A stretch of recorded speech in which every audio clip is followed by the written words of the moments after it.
folks, and welcome back to the HorrorCultFilms Podcast. I'm David Smith, and joining me, as always, are my co-hosts, Mr. Alasdair and Jim Lamming. Say hi, guys. Hello. Hi there. And we're so happy, literally beaming with joy, big, toothy grins to be spending this cold, rainy night talking to you all about the Parker Finn film Smile, inspired by his freaky short, Laura Hasn't Slept. Now, this is going to be a new format for us, because we're only talking about one movie rather than the usual 2 or 3. So it's unlikely this is going to be the usual 120-minute epic. That being said, I think we're going to have a lot to discuss here. Smile. I'm seeing something no one else can see except for me. It's smiling at me. Oh my God!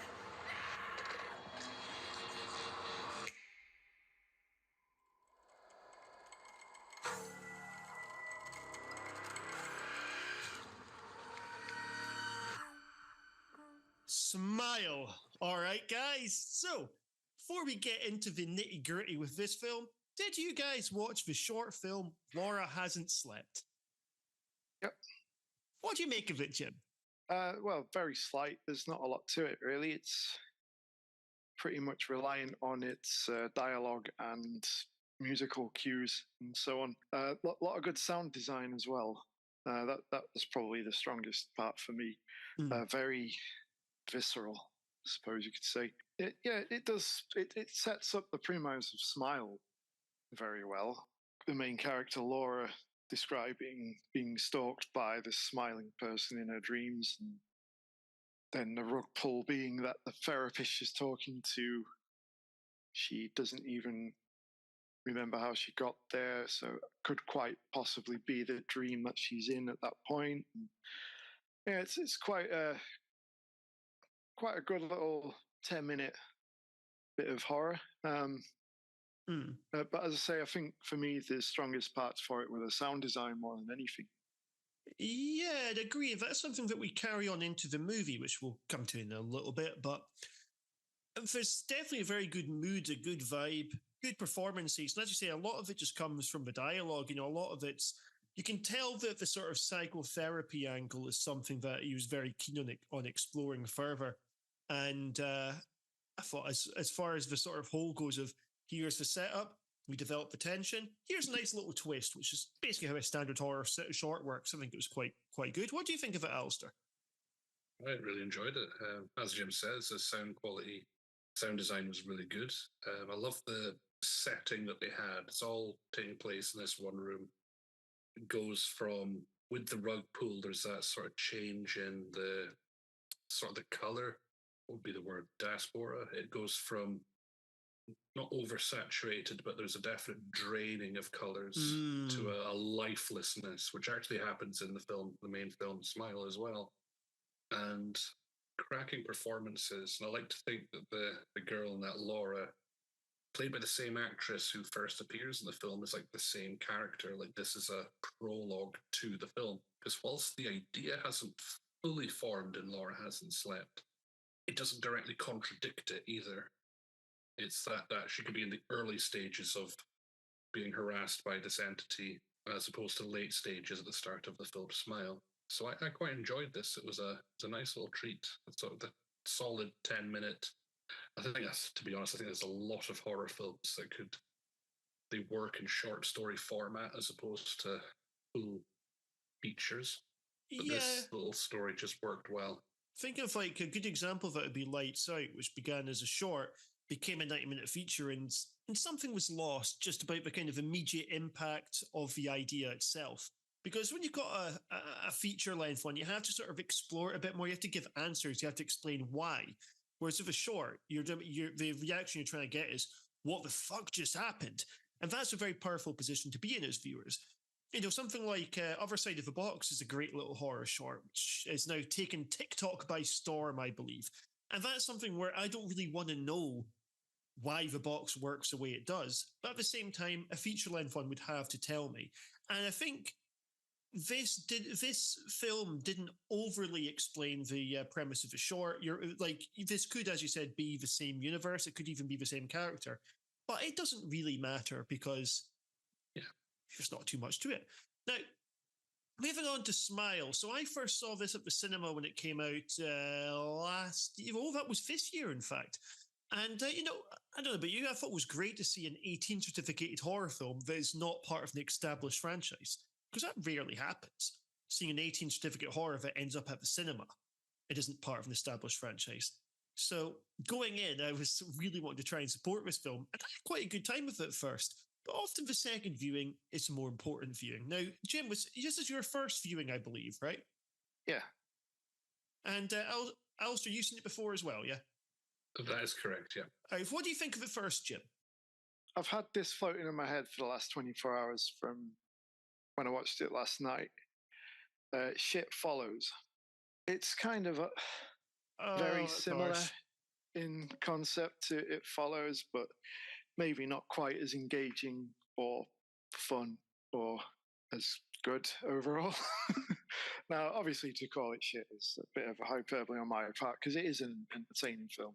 I like the concept initially. It's very creepy. You've got these sinister smiles whilst this person's essentially killing themselves in front of the next victim, I suppose. Rose, yeah. It's quite graphic. It's Laura was the first one, wasn't it? Where she's cutting, she cuts herself from the top of the face around the throat, and obviously gets more grim and graphic the more we see throughout the film. Yeah. I quite like that aspect of it, and you've got the supernatural stalking element of Rose being stalked by this entity, and the stalker seems to take on different forms. The film opens immediately establishing that this character has got childhood trauma. She found her mum dead after she killed herself. So quite a touchy subject for the main character, considering what happens following that. It was also, if we just interject to the audience, it's a way of saying this film's not going to be messing around here, right? We open, we know it's an 18, we open on dead single parent, OD'd, and then we have someone offs himself within 5 minutes of the film starting, and graphically offs himself. So this film's saying, look, this isn't 18, this isn't going to be a pleasant ride, this isn't going to be like a kind of multiplex thriller here. We're making an unapologetically intense horror film.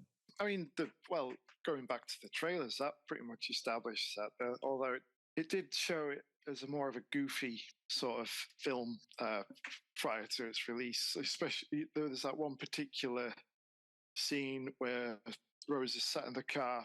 She's basically having a bit of a breakdown, looks out the window, and her sister walks down, and her head basically falls down. Oh my God, that was the single worst trailer I think I've ever seen, except the Pet Sematary remake. It showed everything. I'm glad I missed that trailer. All the way through that film up until that point, I was waiting for that bit, because I was like, oh, that's got to be something fun. But it turns out it's just pointless. It's just one of them films where you get a lot of their being messed with, like their heads being messed with by this evil entity. So what's actually happening isn't happening. So we do get a few too many moments like that, kind of like that. What was it, Hellraiser 5, 6? That could be 5, 6, 7, or 8. Yeah, there is a bit of that in this film. Alistair, what are your general thoughts of this movie? I'll start with the sort of impressions I had from the trailers. I didn't see the one with the head flopped down as Jim had seen. And that, frankly, should never have been in the trailer. That's a shot he saved for the cinema experience. There's plenty of other scares to put into a trailer.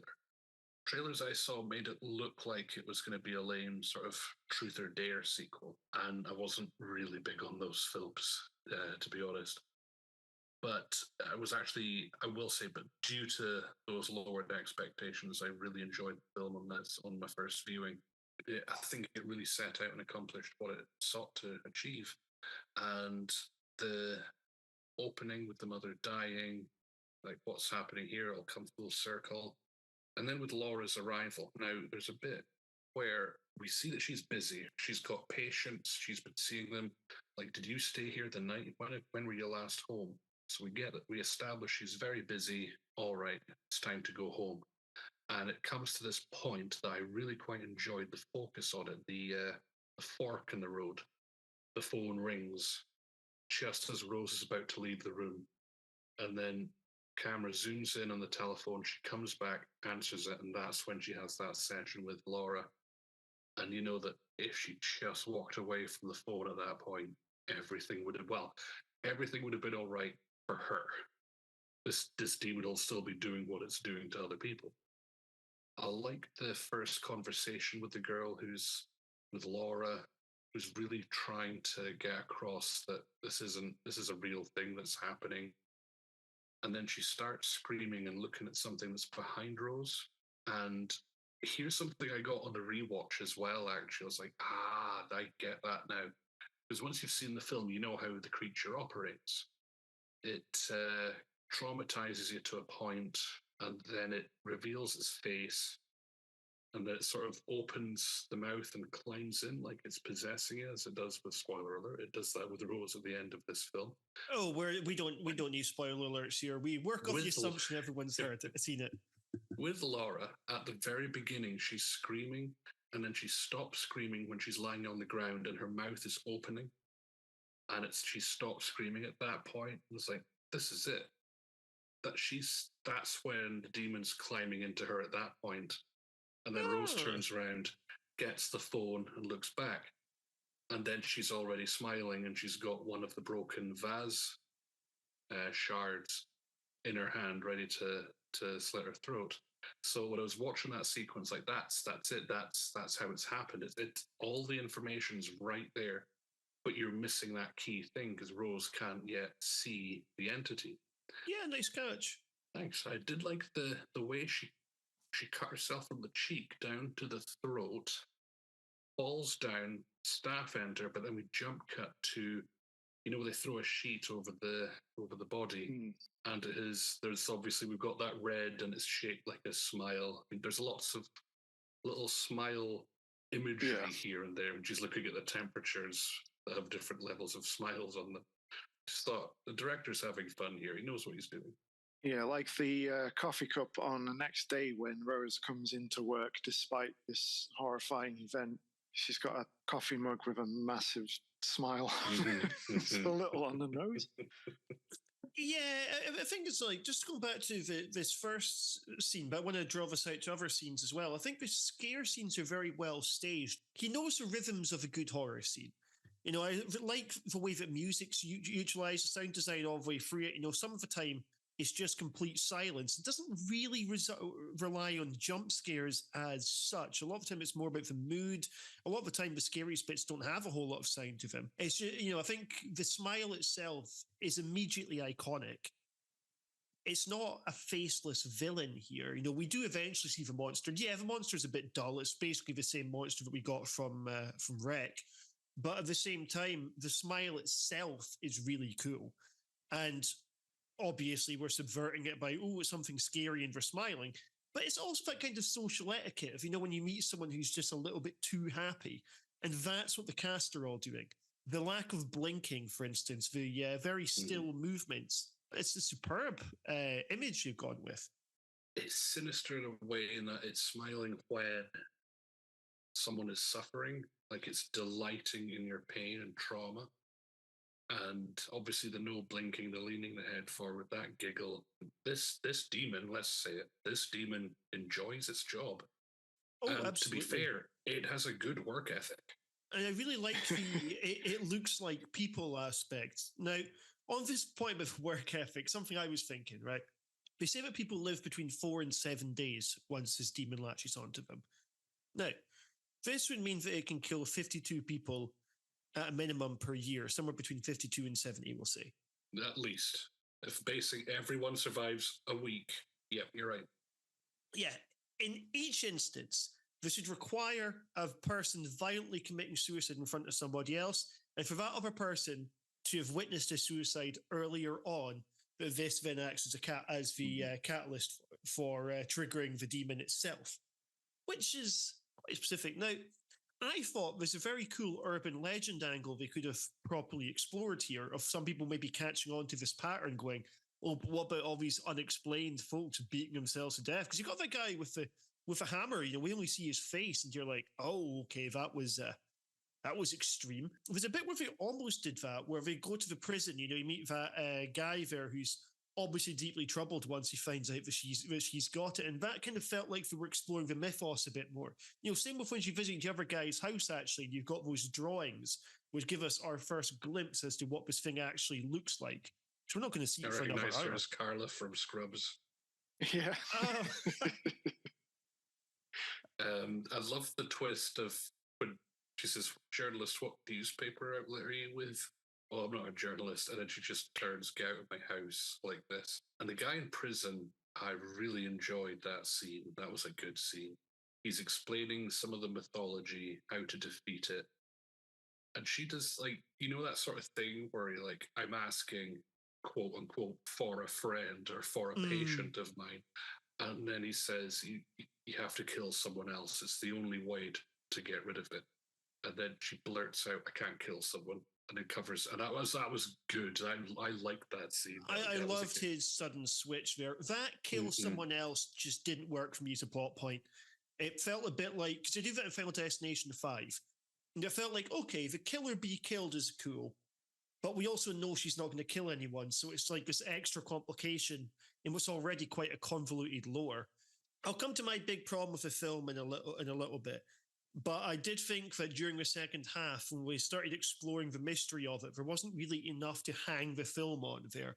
The first half is fantastic. The first half is just upping the ante over and over again. She's getting embarrassed. She's getting isolated. This thing's committing huge social faux pas, like the single worst birthday sequence since the Babadook, where it's, all right, little kid finds a dead cat, and you're like, it's just so nasty. Like bits like that, I was totally engaged in the film. I think the second half started doing what The Ring does, where they went, all right, well, we're going to try and give it something of an origin story, but we don't really get that either, because they start adding in the rules, because they can't say where the curse came from. And I really hope that a sequel doesn't tell us where the curse came from, but they start going through the rules. And I just thought something was lost there. I think the immediate sense of danger, like, how Drag Me to Hell, which is a bit like, has the whole, you have a week, and that immediately means it's going to get more and more intense. Because I think this film kind of goes off the boil a bit, but just after the halfway point, it does find itself again, but it does go off the boil after the halfway point. I think, obviously, it does need to establish a way of possibly overcoming this curse. And throwing in that, it's not necessarily a red herring, but throwing in the option of needing to commit murder in front of someone else, the more brutal and bloody, the better. It does make you think, is this person willing to go that far to get rid of this? But then we see Rose then decides to try and take it on of her own volition and see if she can confront it on her own. That's a decent, I thought it was a decent way of trying to deal with it and not really showing too much of where this could have come from, any other ways of, stopping this demon and so on. I thought it was a bit tighter than trying to establish some sort of It Chapter 2 style folklore. I actually quite enjoyed the twist of if you kill, because one thing about the rules are established right on. She witnesses the woman commit suicide, and we know this will end with her doing the same thing in front of somebody else. I mean, that bookends the film fundamentally. Having the idea of a cheat option being there, but are you prepared to do that? By killing somebody else in front of a witness, it sort of does fit the suicide mode of this demon, and it suits his pattern. What I like about the idea is that it gives you hope that there is a way that you can save yourself from it, but it is that sort of deal with the devil that in order to save yourself, it comes at a terrible price. Yeah, because I guess it's passing it on to the next person still, like regardless, the curse wins because it's still being spread. It's like you win in the same way that in The Ring, you make other people watch the videotape. You're just passing it on. It doesn't stop the curse. The curse perpetuates. So in a way, this demon will still get what it wants. You've just found a way to spare yourself. That bit where she's fantasizing about killing the schizophrenic guy, and then you've got Cal Penn playing Kumar and Harold and Kumar coming in and ripping his own face off. I thought that was quite a nice sequence. I think maybe part of it was that I didn't really believe that Rose was ever capable of killing someone else, though. You know, that scene is played for laughs largely because I think they know how silly the premise of her actually killing someone is, just because she's been defined by this compassion from the very beginning. Like when you've got the absolutely insufferable brother-in-law going, yeah, what's the point of being a doctor if you're not getting lots of money, right? And then you got her boss saying like, oh, we can't treat that guy. He's not got private health insurance. And she's going, it's not about the money, it's about the life, damn it. Oh, and by the way, that dinner sequence when she says to her sister, shut the fuck up, just as the steak gets served, that was well timed. I have to say, there's bits of this that I enjoyed. See, there's a few guys that they get punked in certain scenes. So she goes round to her sister's place. This is after the mustache fiasco. The cat was called Mustache. And silly name. The guy at the hut, the brother-in-law, answers the door, and he's like, "There is no way you're speaking to her today." No, and then the sister turns up and says, "Get out of the way, get out of the way." He's like, so all that wall of determination completely crumbles. The same thing happens in the interview suite I don't know what you call it, the meeting room in the prison. The guy, before he tells Rose what's actually going on, he's wanting the cop must leave. And he's like, "That's not going to happen, pal." He's like, yeah, mate, could you go? The outside. There's a few moments, it happens more than once. I think it's like 3 times. I just find it quite funny. But that bit with the sister, you can't speak to her. I loved that Greg there got sworn at by both sisters within like 10 seconds. When the sister's like, just fuck off. And he's like, it's totally deflated. What happened again? At the actual son's birthday, he comes walking out carrying a tray of something. The sister tells him off, and then he just retreats back into the kitchen. Yeah, it's a tray of sandwiches or something. I told you those aren't ready yet. Yeah, he's under the thumb. He's what people would refer to as cucked, I believe. Well, I want to just talk for a minute as well about the nephew. His name escapes me, but so he receives this birthday present from Aunt Rose that is a dead mustache. And she freaks out, and then she starts accusing one of the guests as being it, then falls backwards into a coffee table, smashes it. And when she looks at her cut arms, the acting in this film is stellar, 10 out of 10. She gives this wail that you feel her pain, you really feel her agony.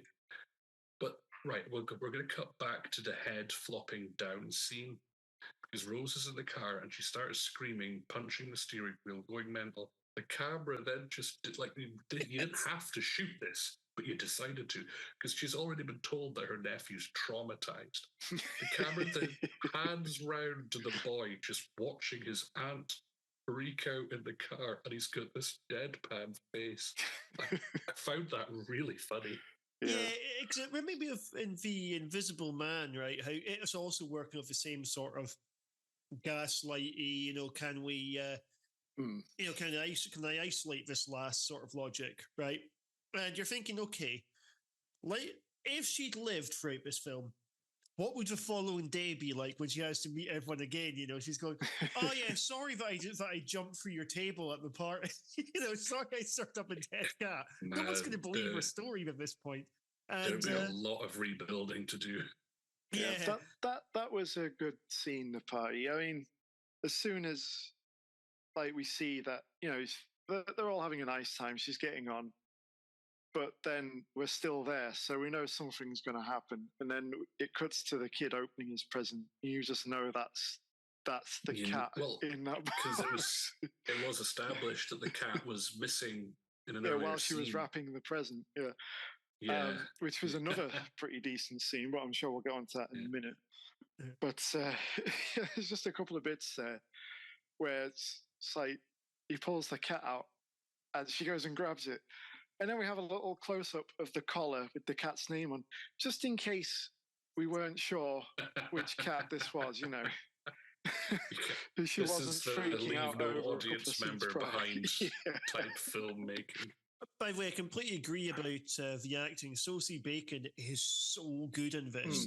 Like, I don't really know her from other things, but she totally captures the mental disintegration well. Again, I didn't believe that she was going to kill anyone at any point, just because the character is maybe pure to a fault. But at the same time, I thought her performance was just excellent. Like, this easily could have been a less impactful horror film. She doesn't put a foot wrong. My favorite scare scene was the head of the car window. That was just brilliantly timed. It's slightly goofy, but at the same time, it's a great jump scene. It was very effective. What about yourself, Alasdair? I just want to say about the car window scene, why I think it's effective is that you're sort of primed to expect a jump scare, but what happens is completely unexpected. And I think that's why that scene works. And I also think it's why some, people making the trailer stuck it in the trailer when they should. The jump scare that worked for me was, right, so Rose is at home. Her relationship is not going great. She's at the computer. She's listening to the recording of the argument that she had just before Laura committed suicide. And she keeps listening. She thinks she hears someone say her name. And then it's the actress from Laura Hasn't Slept, like, just appears right at her side and shouts Rose. That was quite enough, because I was expecting it to be different, but it come out of the computer, but she's like to see her stood right by the side. And of course, this is another house where nobody ever turns the bloody lights on. Yeah, there was also a moment where she's lying in bed trying to get to sleep, and we just look at this dark corridor, completely pitch black, and we know something's going to appear, so she just kind of rolls over and tries to ignore it. And then someone appears at the door and just screams her name, but like it's done in such a way that it like kind of cuts off midway through, so as to just kind of have it ringing in your ears while the next scene's starting. And that was pretty effective. It does the moments of loudness very, very well. My favorite part, I think, was probably the part with the burglar alarm, because she's just, I think this takes place just after she's been told she has to take a break from work, chill out. No, it's while she's wrapping the kid's present, isn't it? So the burglar alarm goes off again, another like really orally jarring moment. She goes to check the door's locked, goes back out, and she can see the patio doors slightly ajar. And then the phone rings. And the person on the other end of the phone is, we initially think it's the person working for the security company who's installed the alarm, gives all the password and stuff, and then starts saying something like, "Are you sure you're alone?" I think it goes, and then she starts freaking out. Yes. Yeah. Are you sure? And then repeats the question. Yeah.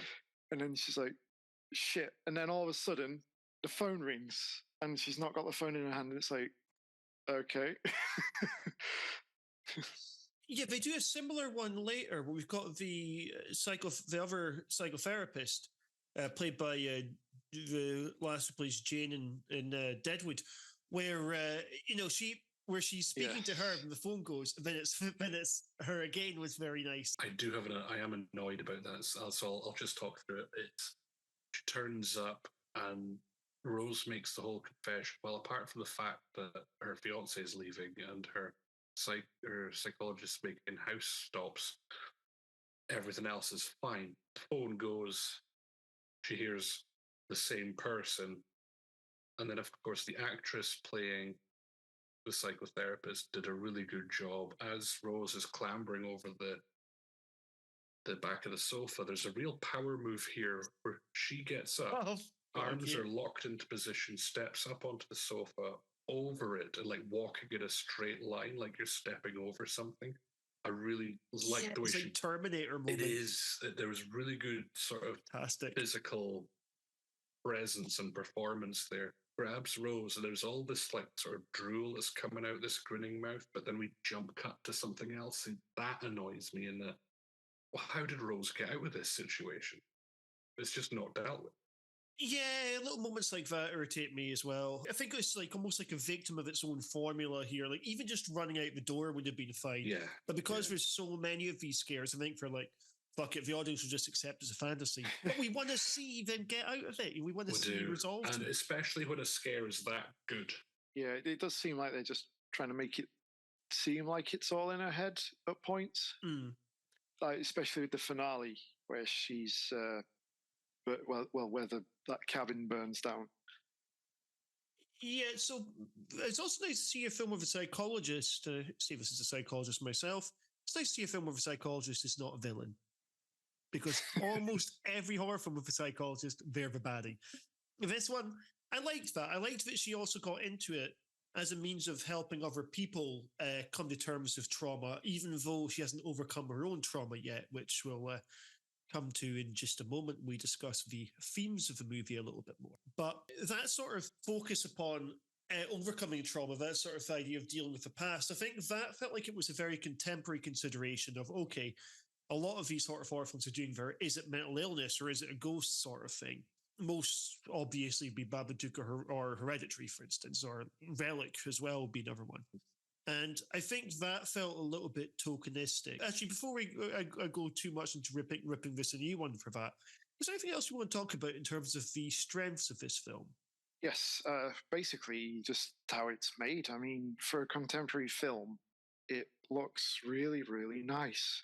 It's very autumnal, and as Alasdair mentioned earlier, there's a sort of visual decay to it as the film progresses. So we start off. We do get a lot of external shots, which like kind of tilt and go upside down and so on. Like it starts off with nice lush green trees, and then we go through like an autumnal phase throughout the film until we go to the finale where all the trees are, starting to shed their leaves and becoming bare. And yeah, that's a really nice look for it. And just a lot of films these days, you can tell they look digital, and some have quite a cheap look to them, even your big budget like films. But this just looked absolutely solid. It's fantastic. Sound design was brilliant. Acting, fantastic. Everything on a technical level for this film is brilliant. One thing I love about this film, in the sense that you get overhead shots sort of looking over a canopy of forests, and for a film of this budget you would not normally have got that, because that would require a helicopter, and this is why drones, I think, have really done a great service to cinema. That directors can, in these low budget horror films, now do these sweeping overhead scenic shots of vistas that they wouldn't otherwise have been able to. And you'll notice it happens far more often in horror films now. There's just these simple drone shots, and they just look great, even showing like an autumn forest, but there's a scene showing it all upside down. For this film, that's a great shot that we wouldn't have otherwise had. You'd normally be a helicopter will take a shot, then that'll be stock footage for 5 to 10 films. And the only horrors I can think that would have overhead shots like that done specifically for the film are The Ring and The Shining. But now it's quite a regular thing, and I applaud The Ring's a good example of that. That had some brilliant second unit stuff in that film. Yeah, there definitely is. I had note of that shot as being a little bit tropey, but that's just because you're right that drones have really allowed filmmakers to establish an environment now. I think with that one, it's when it tilts upside down, I was like, oh, that reminds me of Midsommar. But at the same time, like it looks effective. The other tropey bit we do is, the zoom into the CGI eye. Yes. And then we get the title. Yeah. That's been done many times. Yeah. But at the same time, I didn't mind it. The film was a little bit tropey, but fine. It's a horror film. I'm okay with that. We get the same shot at the end once the curse has been passed as well. Yeah, we do. We do indeed.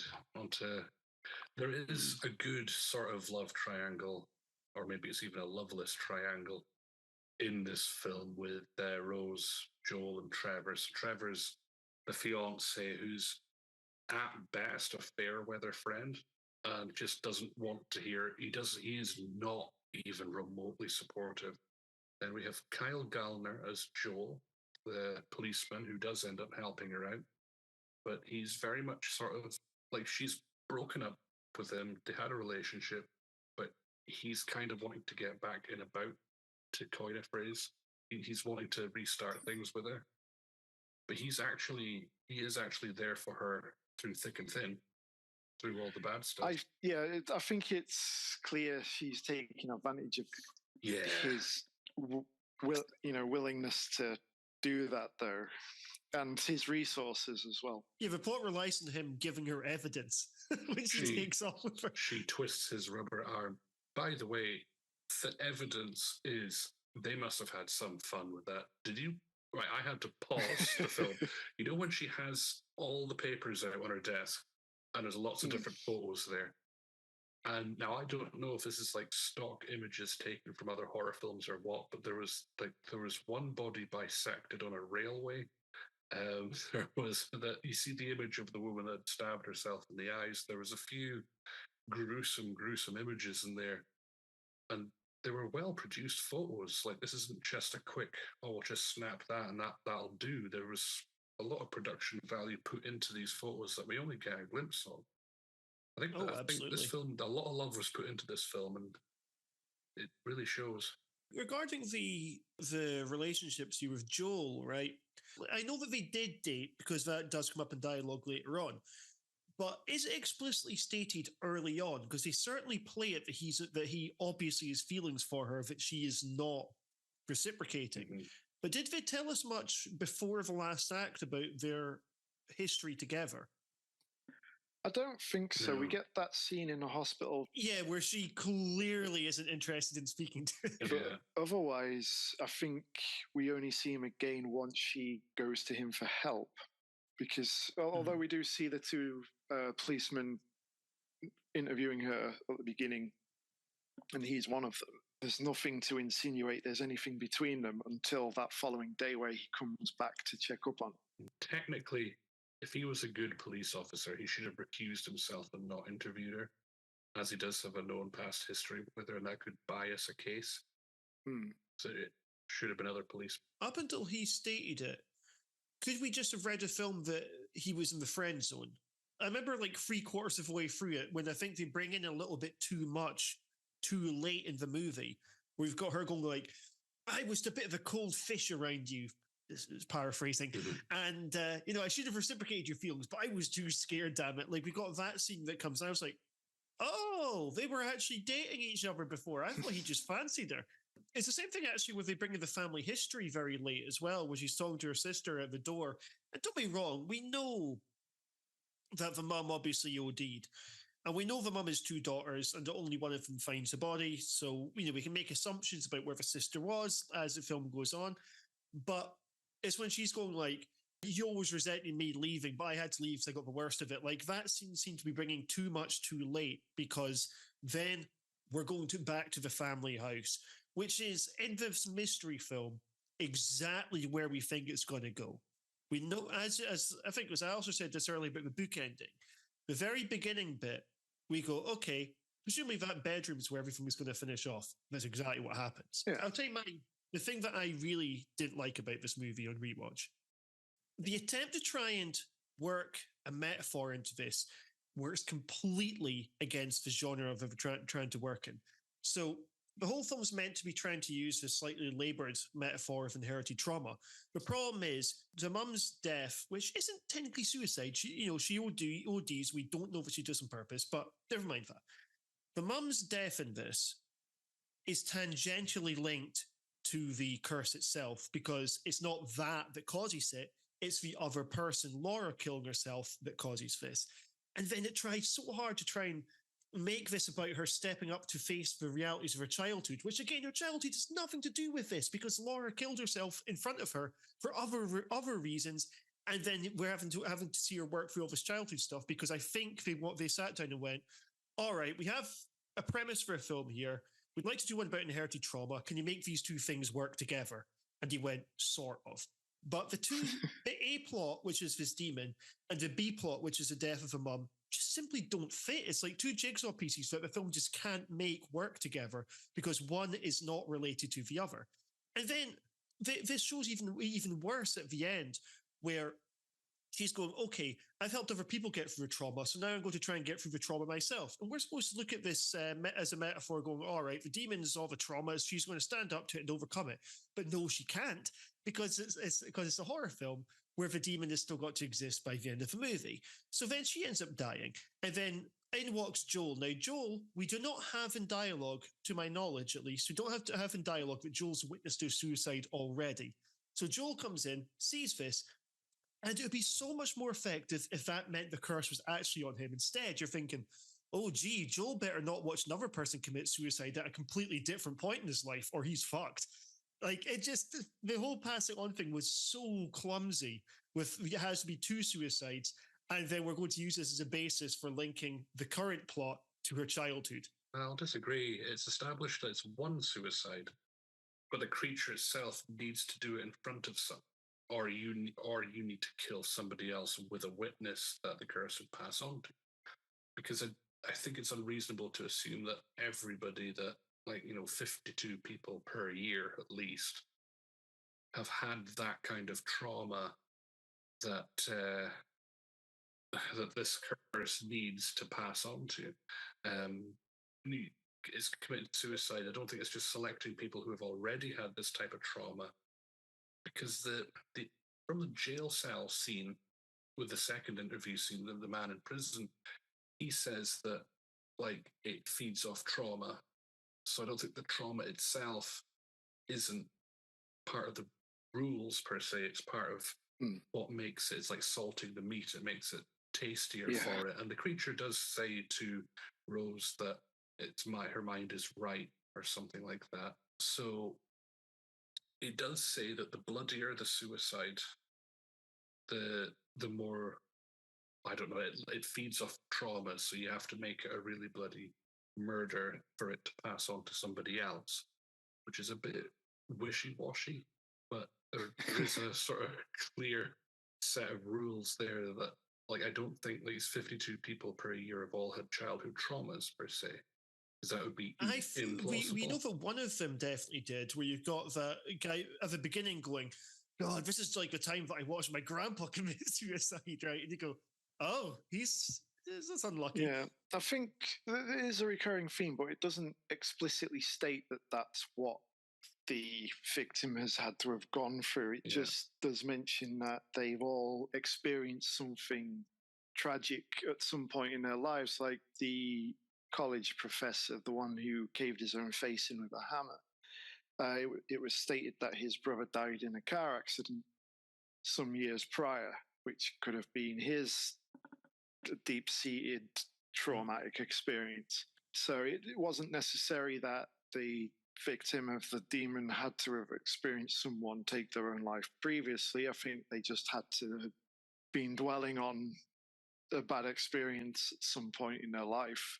And then it feeds on that, as Alasdair said, salts the meat as such. But then the thing is, it's still two different mechanisms at play here. They've got to have the suicide, like some sort of trauma beforehand, if not suicide. And then they've got the trauma of someone beating himself to death. And you're like, okay, someone killing himself in front of someone to pass it on is a cool idea. But then when it's, you've got to kill yourself in front of that person's already got to have trauma, and then this trauma activates that existing trauma. I'm like, oh, why not just the trauma of killing yourself in front of him and just miss out all this childhood stuff? Like, that just sort of struck me as a needless plot complication because they wanted a metaphor in the film. I think Rose's motivation here to maybe defend the film a little is that she was trying to heal herself of her trauma and isolate herself from other people. So by isolating herself from everyone, there would be no one for her to pass the curse on to. And also by healing herself of trauma, it starves the creature of what it needs or what it enjoys. So I think there's twofold motivation to her thinking there. But I mean, in any situation, to starve the creature of trauma, she should have just gone on a holiday or something. Returning to the family home that first traumatized you, you're kind of playing into the creature's hands here a lot.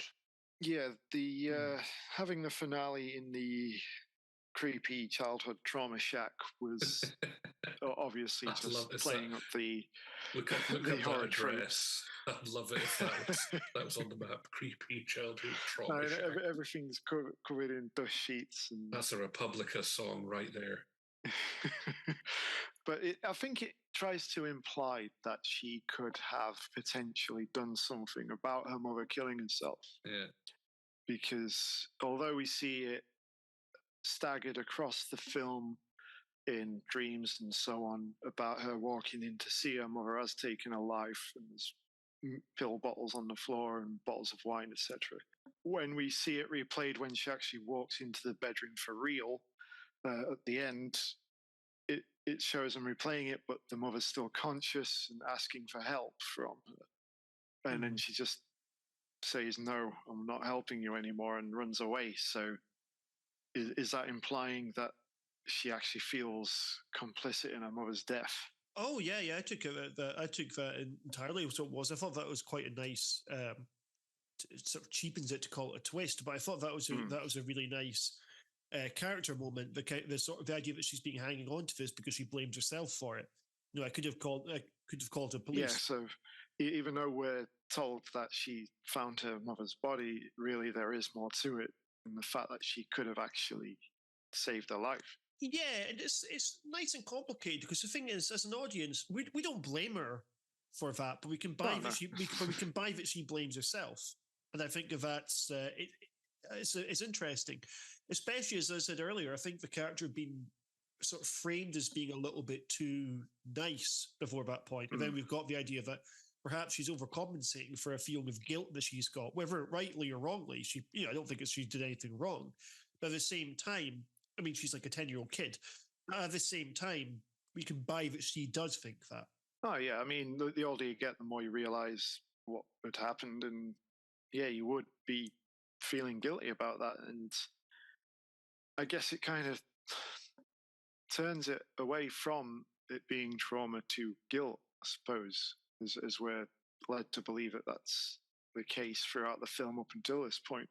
And then from there, we do finally get to see the monster in its final form, I suppose. And some of it did look a bit too online, if you know what I mean. Like, you see a lot of crappy folk legends, and is it creepypasta, that sort of shit, where they come up with scary stories? Oh, yeah, Slender.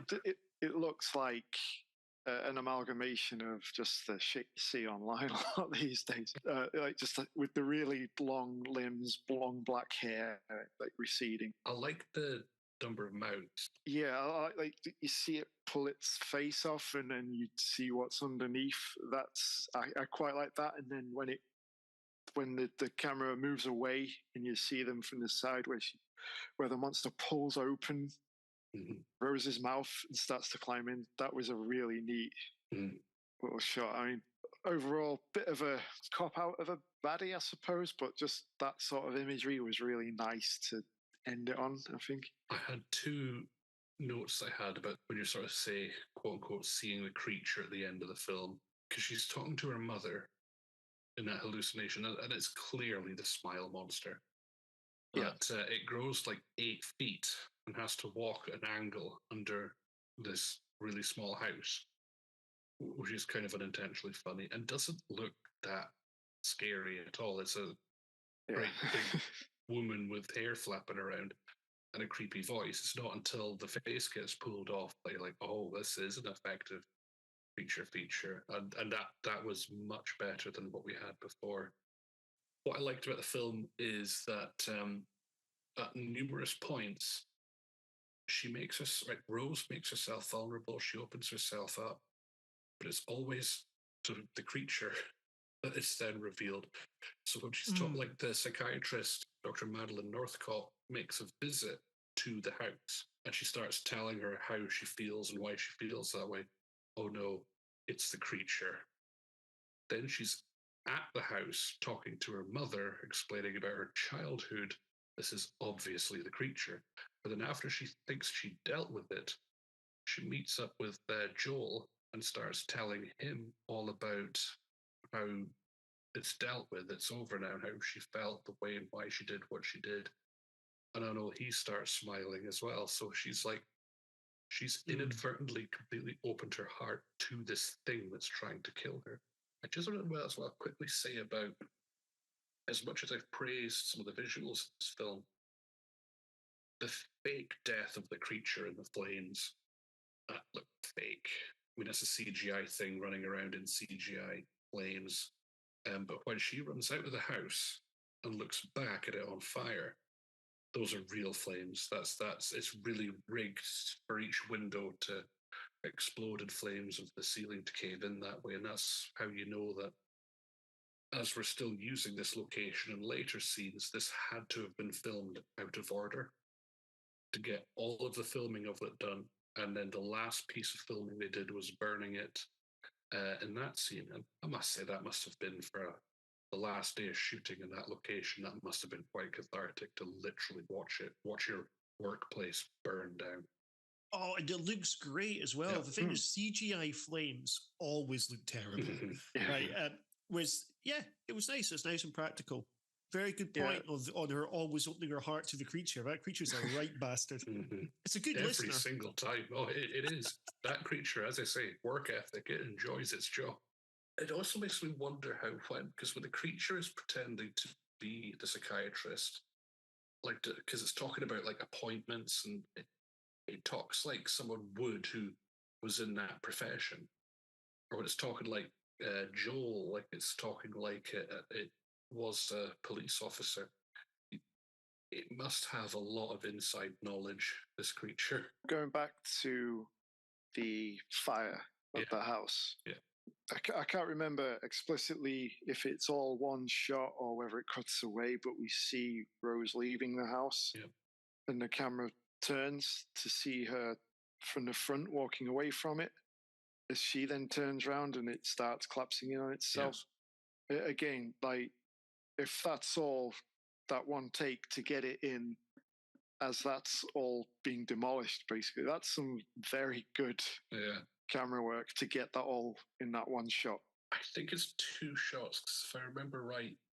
The creature being set on fire, that all of that is CGI fire. And then I'm trying to remember the scene in my head now. Definitely when she comes out the door.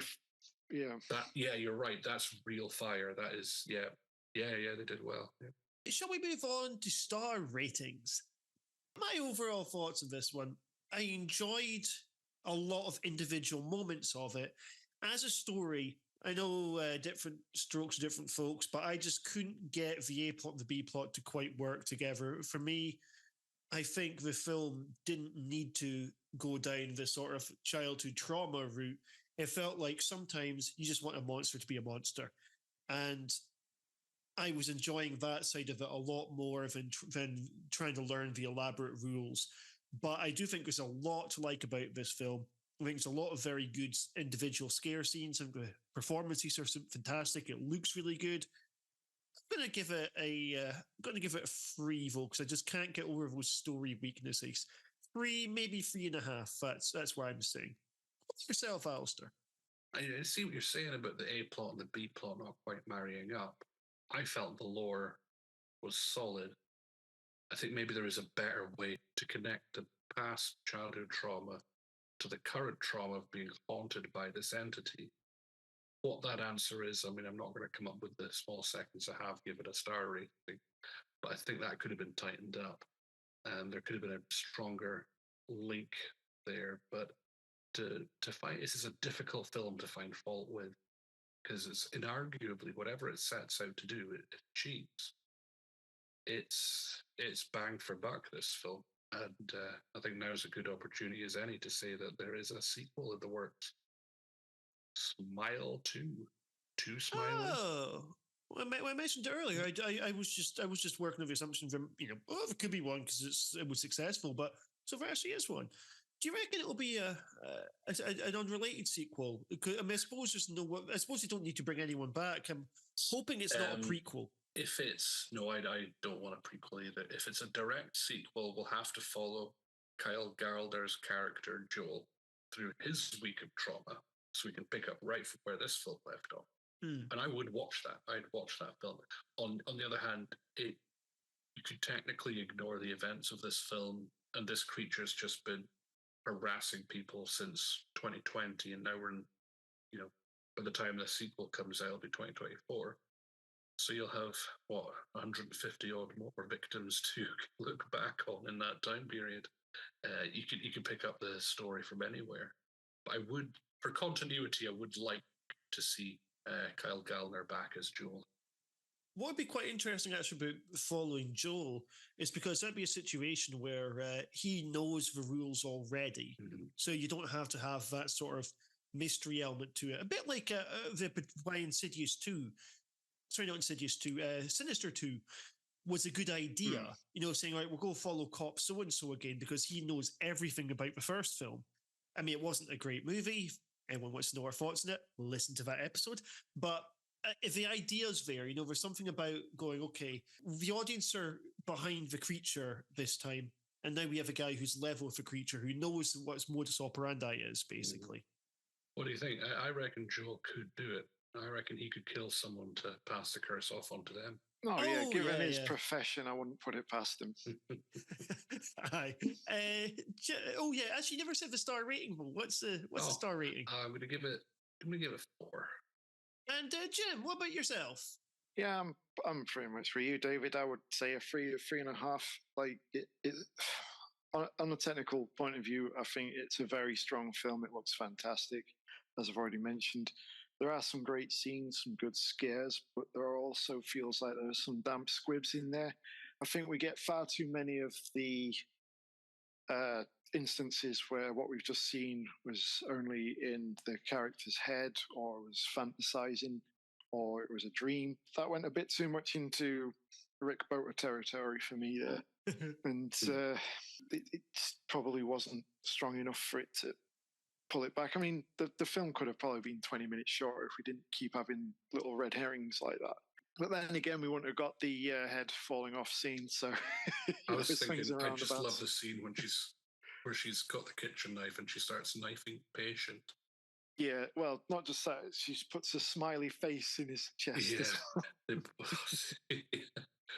they both keep laughing. And they go, and then he's like, they're enjoying the whole scene, and it tips over into farce.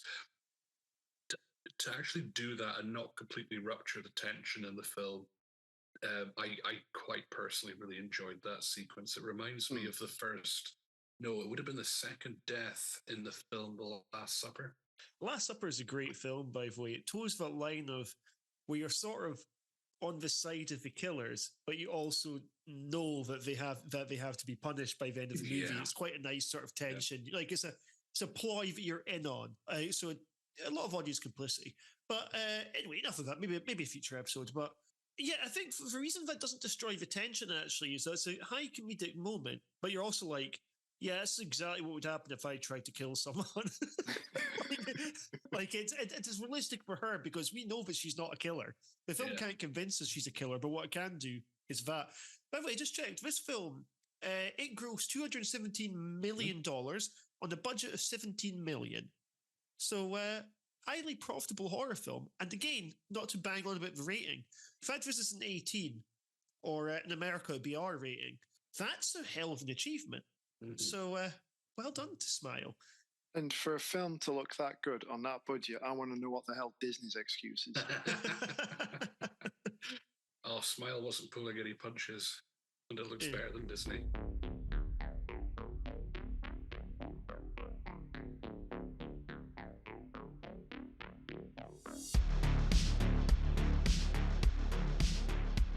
Okay, it's list time. Now, I believe Jim has himself a little list. What's your list, Jim? Yeah, my turn again. This time, because we watched a film where we seldom see the actual villain, I searched the internet for the 10 terrifying movie monsters with little to no screen time. And this is courtesy of mentalfloss.com.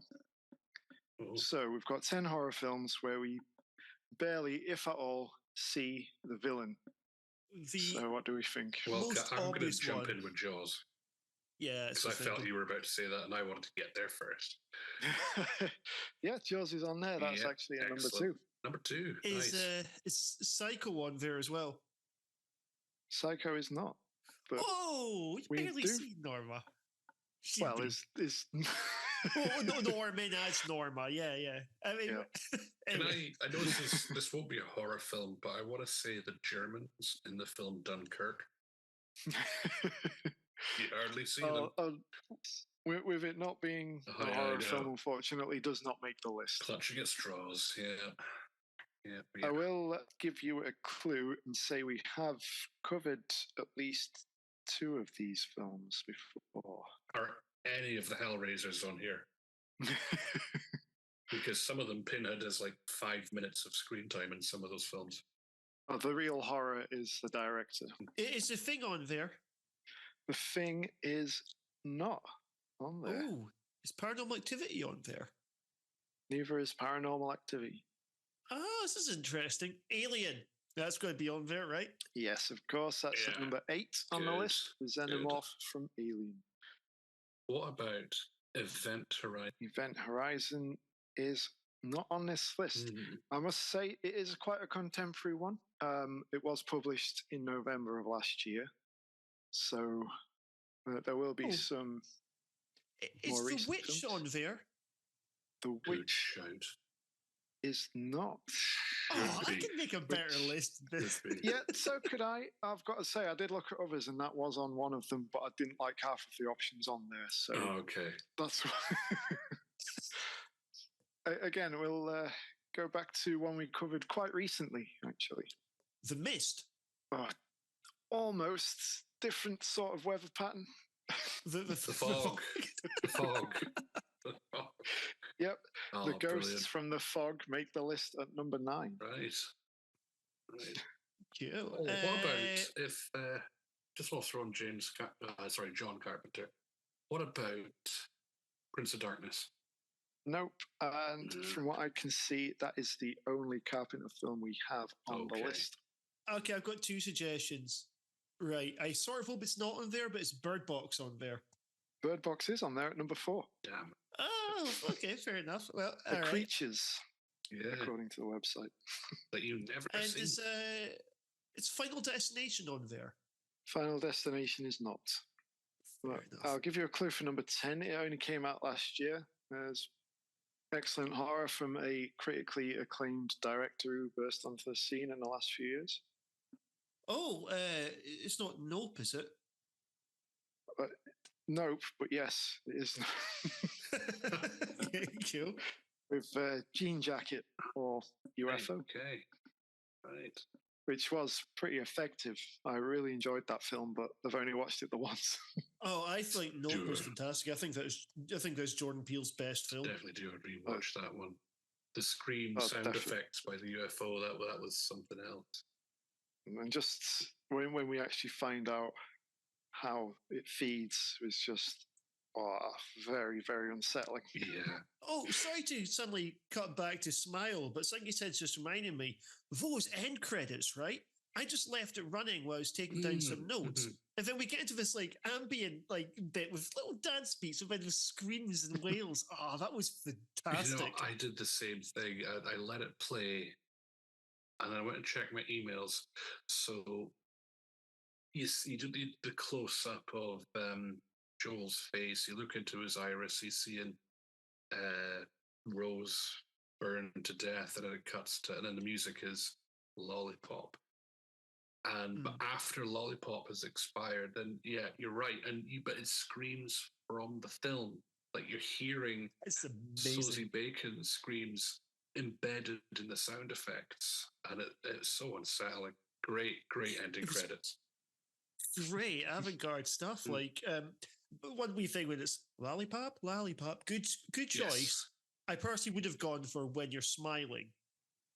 When you're smiling, the whole world smiles with you. I'd have gone for that instead. I was expecting something like that, but then after watching the short, it also has a similar style, old 50s, 60s pop record over the credits. So I think it's keeping in tone with that. Mm-hmm. Anyway, sorry for this tangent of interrupting the list with the main feature. Anyway, where are we? Okay, so we've got 5 off the list so far. So one of them is from the 70s and probably considered one of the best horror films ever made by a lot of people. Oh, is it Rosemary's Baby by any chance? Alasdair got that one. The Exorcist. Pizzazu is seldom seen, but also referred to as the Demon King. Never even mentioned until the sequel. Exorcist 2, The Heretic. Moving on. one of the funniest sequels ever made.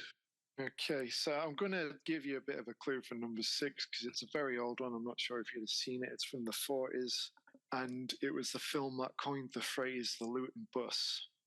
Well, it's not cat people, is it? Cat people. Yes. So the cat people, the titular cat people, are rarely seen. Because there were some scares, and if I remember correctly, there's a big build-up. You think you're going to see something horrific, and then it's just a bus going past. Yes, I believe Scream paid tribute to that. That's coined the trope and has been a mainstay in horror ever since, especially when people shut a fridge door and so. Okay, so jumping forward about 60 years, our next film is, I think, the third in another critically acclaimed director's catalogue, and he has since dropped off that acclaim somewhat over the last few years. Oh, so the director who turned rubbish, who made some great films to begin with, before they turned rubbish. Oh, I don't know. Got any other clues about the movie, the content of the movie at all? Giving the game away too much? Got Joaquin Phoenix and Mel Gibson. Oh, okay, Signs, right. And that's the aliens in Signs, and it's just usually a shadow under the door or a hand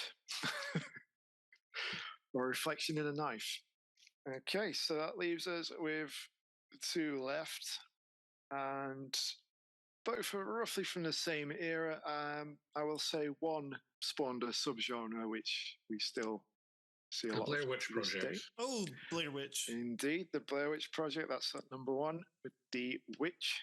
So we've got one left. It's quite a prolific horror film, quite a popular one that spawned some crappy sequels. You got to narrow it down, Jim. You got to narrow it down. Spelunking. What did you say, sorry? Spelunking. Spelunking. Oh, it's not The Descent, is it? It's The Descent, the cave crawlers. I wouldn't have. We see those a lot. Yeah. Well, not according to mentalfloss.com. No, I have seen The Descent, but it was pretty much when it first came out, so it's been a long, long time, depressingly. I mean, it's a wonderful movie. I'm a big fan, but I wouldn't say it keeps creatures at bay. We see them lots, but good film. At some point in the future, let's do Descent 1 and 2 now. Oh, could do that. Okay, yeah. so absolutely. I wouldn't have put Descent on that list just because in Act 3 we're seeing lots of them. Act 1 would have qualified, but then we're not doing segments of movies. It's the entire film. I can't believe it took that long to get Blair Witch Project. I'm surprised Paranormal Activity didn't get on just because, we don't see anything in that film at all. True. But and The Witch as well, because that's probably one of the best horror films ever made. So yeah, absolutely phenomenal film. And for most of it, we just see it go, So... Folks, thank you very much for listening. Thank you very much for joining me on this cold, wet evening again, guys. And I hope we've given you something to smile about. Next time we'll be back with some more Star Trek. It's going to be Star Trek's Insurrection and Nemesis. Oof, what a double bill. And then we'll be back with some more horror after that. But until then, wish you fond farewell. Goodbye. Bye. Bye.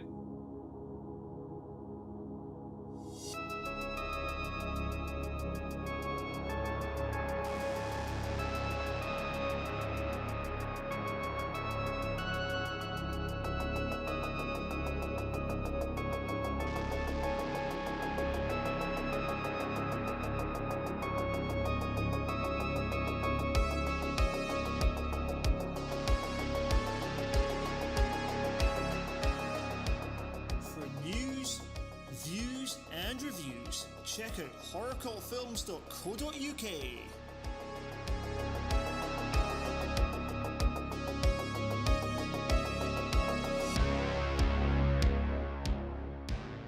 Music by White Bat Audio.